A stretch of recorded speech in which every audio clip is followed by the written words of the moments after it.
Hello friends, welcome back to my channel. Hi, this is Karishma. और आज मैं review करने वाली हूँ फेशियल सीरम का। और ये फेशियल सीरम होंगे डर्माको कंपनी से। तो अगर आप लोग भी फेशियल सीरम खरीदने में इंटरेस्टेड हैं तो इस वीडियो का एंड तक जरूर देखें। शायद ये वीडियो आपकी कुछ हेल्प कर सके अच्छे प्रोडक्ट को चूज करने में। तो इसी के साथ हम अपने वीडियो पर आगे बढ़ते हैं, पर उसके पहले अगर कोई मेरे चैनल पर न्यू आया है या कोई मुझे पहली बार देख रहा है तो please subscribe to my channel. So friends, मैंने रिसेंटली ये दो फेशियल सीरम्स खरीदे हैं। एक है 30 ml 10% vitamin C face serum. It consist of 5% niacinamide, vitamin C, hyaluronic acid. ये तीन इसमें मेजर इंग्रेडिएंट्स हैं। और ये इस तरीके की कुछ कार्डबोर्ड पैकेजिंग में आता है। और एक है 30% AHA 2% BHA face peeling solution. इसकी मेजर इंग्रेडिएंट है 10% glycolic acid, 10% lactic acid, 10% mandelic acid and 2% salicylic acid. ये भी 30 ml का है। और इस तरीके से कार्डबोर्ड या फिर पेपर का बॉक्स में आया है। इसका प्राइस है, इस पर लिखा हुआ है 599। ये जो पीलिंग सॉल्यूशन है उसका उसका प्राइस है 599। और जो विटामिन सी सीरम है उसका प्राइस है 649 रुपीज।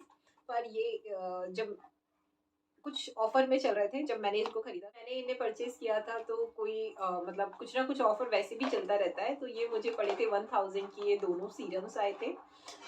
तो चलिए हम एक एक करके दोनों सीरम के बारे में बात करते हैं। तो सबसे पहले हम देखते हैं 30% AHA 2% BHA face peeling solution. तो ये जो सॉल्यूशन है ये आपकी स्किन पे एक केमिकल पीलिंग का काम करता है। उसका मतलब होता है कि अगर आप अगर ये सॉल्यूशन को यूज कर रहे हो तो जो आपकी स्किन की अपर लेयर है वो धीरे धीरे रिमूव होते जाएगी। मतलब आपकी स्किन की जो चमड़ी है वो निकलेगी और उसके बाद न्यू न्यू स्किन आएगी आपके फेस पे। तो ये इस तरीके से काम करता है। तो इसको यूज करने से आपके चेहरे पे जो भी फाइन लाइंस, रिंकल्स और ब्लेमिशेस होते हैं तो जो आपकी स्किन में होते हैं वो सब रिमूव हो जाते हैं और न्यू स्किन आती है। न्यू ब्राइटन और टाइटन स्किन आपके फेस पर आती है। अगर आप इसको पहली बार लगा रहे हैं तो आपको बहुत सारी चीज़ों का ध्यान रखना है। जैसे कि लगाने से पहले आप पैच टेस्ट करें। पैच टेस्ट मतलब आप कहीं पर भी स्किन में थोड़ा सा आप उसको लगा के देखें। अगर आपको बहुत ज़्यादा इरिटेशन वगैरह हो रहा है तो आप उसको यूज़ ना करें। थोड़ा बहुत तो होता है इसको लगाने पर इरिटेशन, पर अगर बहुत ही ज़्यादा हो रहा है, स्किन बर्न टाइप हो रही है तो फिर यूज़ ना करें क्योंकि ये आपके स्किन पर सूट नहीं कर रहा है। अगर आप इस पीलिंग सॉल्यूशन को यूज कर रहे हैं तो ध्यान रखिए कि आपको सनलाइट में बिल्कुल भी नहीं जाना है, क्योंकि आप जितना ज्यादा हो सके सन एक्सपोजर को अवॉइड करें। और अगर फिर भी आपको मतलब बहुत ज्यादा जरूरी है तो बहुत सारा सनस्क्रीन लगाए। सनस्क्रीन मतलब पूरे चेहरे पे अच्छे से कवर करे सनस्क्रीन से, उसके बाद ही बाहर निकले। इसका जो बॉक्स है उस पर बहुत सारी चीजें लिखी हुई है, जैसे हाउ टू यूज, इसको किस तरीके से यूज करना है, कौन कौन इसको यूज कर सकता है और क्या क्या हमें सावधानी रखनी है अगर हम इसे यूज कर रहे हैं। तो इसे बहुत अच्छे से पढ़ लेना चाहिए। इसके अंदर एक आता भी है, एक लेटर रहता है जिसमें सब कुछ लिखा हुआ है। तो इसमें लिखा है कि किसे इसे यूज नहीं करना है जिसकी बहुत सेंसिटिव स्किन है और पीलिंग होता है, या फिर जो स्किन कॉम्बिनेशन स्किन है वो लोग इसको यूज ना करें, क्योंकि उनके स्किन पर कुछ ज़्यादा हार्मफुल इफेक्ट या फिर रिस्की भी हो सकता है।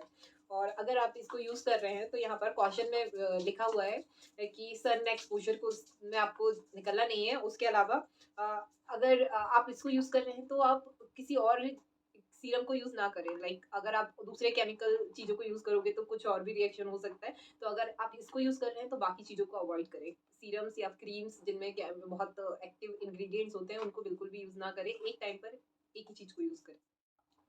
इसके इंग्रेडिएंट्स की बात करें तो इसमें glycolic acid, lactic acid, mandelic acid, salicylic acid है। ये सारे एसिड जो होते हैं ये मोस्टली पिंपल्स पर अच्छे से वर्क करते हैं। तो अगर आपकी एक्ने प्रोन स्किन है तो वो भी इजीली इससे क्लीन हो जाएगी। इसको यूज करने के लिए इसमें लिखा हुआ है कि आप इसको फिंगर टिप पे लें, 2-3 बूंदे, और उसको अच्छे से पूरे फेस पर और नेक नेक एरिया पे पूरे अच्छे से इवनली अप्लाई करें और 10 मिनट के लिए आप उसको वैसा ही छोड़ दें। और 10 मिनट के बाद आप किसी भी अच्छे से क्लिनजर से गुनगुने पानी से पूरे फेस को साफ कर लें और उसको अच्छे से पैक ड्राई कर लें। उसके बाद मॉइस्चराइज़र लगा लें और अगर दिन में हो तो सनस्क्रीन भी लगा लें। और इसको इन्होंने बोला है कि वीक में 2 बार से ज़्यादा यूज़ नहीं करना है, इनके बॉक्स पर मेंशन है। अच्छे से इसमें सारे इंस्ट्रक्शंस को पढ़ लें इसको यूज़ करने से पहले। तो इसको वैसे तो आप अगर न्यू हैं तो वीक में 1 ही बार इसको यूज़ करिए। 1 मंथ तक ट्राई करिए, अगर आपको कुछ साइड इफ़ेक्ट हो रहे हैं तो आप उसे डिसकंटिन्यू करिए। ये इस तरीके की कुछ बॉटल में आता है और इसके साथ ये ड्रॉपर दिया रहता है।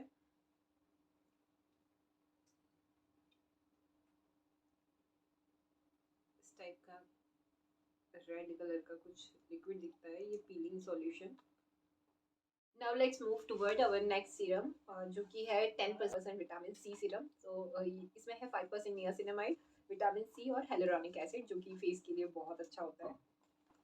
ये इस टाइप के कार्डबोर्ड पैकेजिंग में आता है। उसके अंदर इस टाइप की बॉटल रहती है। विटामिन सी सीरम है ये। इसके साथ भी ये ड्रॉपर आता है और इसकी कैप भी आती है, पर मैंने अभी ड्रॉपर यूज़ कर रही हूँ इसलिए लगा है। इस टाइप का ये दिखता है। तो जैसे कि हम जानते हैं कि विटामिन सी सीरम जो होता है वो हमारे फेस के लिए बहुत अच्छा होता है। ये जो विटामिन सी सीरम को हम यूज़ करते हैं तो जो फेस पर एक्ने के मार्क्स होते हैं, जो पिंपल्स होने के बाद जो काले काले धब्बे छूट जाते हैं, कंटिन्यू इसको यूज़ करने से वो जो दाग है वो धीरे धीरे कम हो जाते हैं और धीरे धीरे मतलब उनका बहुत ही कम, वो बिल्कुल ना के बराबर दिखते हैं। पर इसको यूज़ करने के लिए सारे मतलब इस पर बॉक्स पर सारे इंस्ट्रक्शंस दिए हुए हैं कि किस किस चीज़ का आपको ध्यान रखना है और किस तरीके से इसको यूज़ करना है। तो इसको पहले अच्छे से पढ़ लें। मैं तो जनरली इसको ऐसे यूज़ करती हूँ कि 1-2 ड्रॉप फेस शाम को फेस वॉश करने के बाद जब सोते टाइम पर इसकी 2-3 ड्रॉप्स हाथ में लेके पूरे फेस पर लगा देती हूँ और सो जाती हूँ। इसको यूज़ करते टाइम भी हमें इस चीज़ का ध्यान रखना है कि अगर आप वैसे तो सन में एक्सपोज़र होना ही नहीं चाहिए, अगर हो रहा है आपका एक्सपोज़र तो बहुत ज़्यादा सनस्क्रीन को लगाइए और जितना हो सके उतना धूप से बचिए, क्योंकि सन से जो टैनिंग होती है वो नॉर्मल फेस पे इतनी ज़्यादा हो रही रहती है कि अगर आप कुछ ट्रीटमेंट यूज़ कर रहे हो तो उसके बाद उसका इफ़ेक्ट और दुगुना हो जाता है। तो इसलिए सन का एक्सपोज़र तो होना नहीं चाहिए, पर अगर हो रहा है तो आप अच्छा सा सनस्क्रीन यूज़ करिए।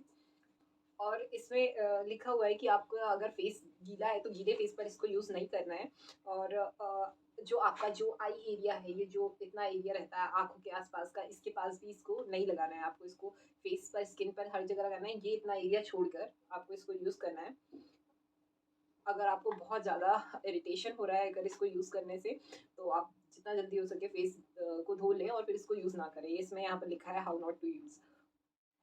तो this is all about these serums. मैं अगर अपना रिव्यू दूँ तो मुझे ये दोनों ही सीरम्स बहुत अच्छे लगे हैं। बस हमें इनको यूज़ करते वक्त बहुत सारी चीज़ों का ध्यान रखना है। अगर हम सारे रूल्स प्रॉपरली फॉलो करते हैं तो डेफिनेटली ये बहुत अच्छे रिजल्ट देंगे। इसको स्टोर करने का लिखा है कि इसको डायरेक्टली ऐसा सनलाइट जहाँ पर आता है वहाँ पर नहीं रखना है, कोई ऐसी डार्क प्लेस पर रखना है और 30 डिग्री से लो टेम्परेचर रहना चाहिए। लेकिन इसका मतलब ये नहीं कि आप फ्रिज में रख दें इन्हें, फ्रिज में नहीं रखना है, नॉर्मल रखना है लेकिन सनलाइट में नहीं रखना है। So this is all about these serum, Dermaco serums. Hope you guys like my video, and if you do like my video, please give it a big thumbs up and subscribe to my channel. Thanks guys, thanks for watching.